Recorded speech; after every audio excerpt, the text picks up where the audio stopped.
جاؤ گے اے ہندوستان والو، تمہاری داستان تک نہ رہے گی داستانوں میں۔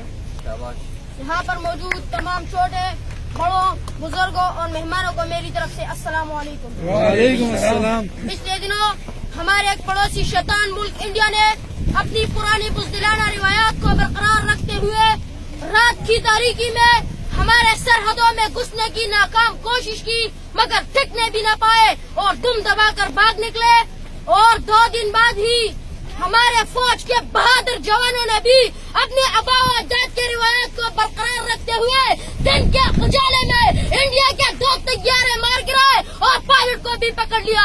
خاک میں ملا دیا انڈیا کو، غرور کو، اور ثابت کر دیا کہ وہ خالد کی تلوار ہے، حیدر کی کرار ہے، فرزند قاسم ہے، اور سب سے بڑھ کر یہ کہ دین محمدی کے پیروکار ہے۔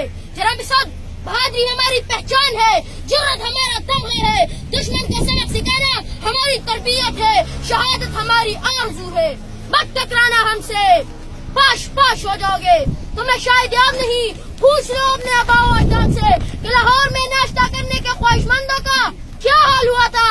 ارے چائے ہم پلاتے ہیں، تمہارے پائلٹ کو بھی پلائی تھی، مگر جو بن بلائے ہمارے گھر آتے ہیں اور چائے پینے کی خواہش رکھتے ہیں تو پھر انہیں وہ سبق سکھاتے ہیں کہ دنیا اس کا تماشا کرتی ہے۔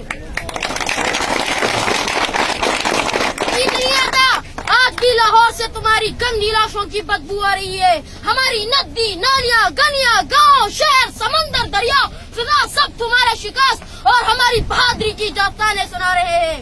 تم نے پھر سے اس قوم کو للکارا ہے، ارے او مکار انڈیا، یہ وہی میجر عزیز بھٹی کے فرزند ہے، یہ وہی میجر طفیل راشد منہاس اور کرنل شیر خان کے پیروکار ہے، جن کے نام سن کر ابھی بھی تم پہ لرزہ طاری ہو رہا ہے۔ لگتا ہے تمہارا سب ہستی سے مٹنے کا وقت آ گیا ہے۔ دیکھ لیا تو نے، آزما لیا تو نے، کیا عقاب کی طرح نہیں چپڑا تم پر۔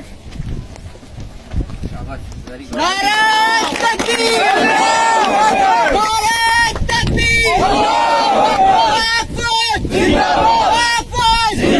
کشمیر بنے گا، کشمیر بنے گا، نعرہ تکبیر!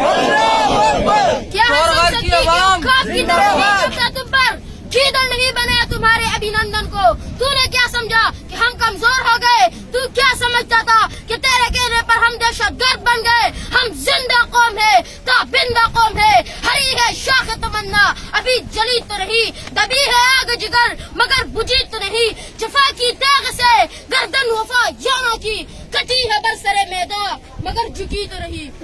کشمیر بنے گا پاکستان، کشمیری بھائیوں ہم تمہارے ساتھ ہیں، انشاءاللہ مرتے دم تک کھڑے رہیں گے۔ وما علینا الا البلاغ۔ داؤ عثمان خان دغه ډېر زیات زموږ کی چیزې دا په جذباتي لګي صرف تقریر کور ته چرایشي نو مور صرف دا خبره کوي چې دا شوق دی دا دې جذبه نه ده دا ټول قوم ته ټول قوم زموږ ته ترجمانی وکړه ان شاء الله دا زموږ ټول قوم جذبه ده باران دی زه جناب ډیپټي کمشنر صاحب تاسو کوم جگہ پکې خپل خبرې وکړي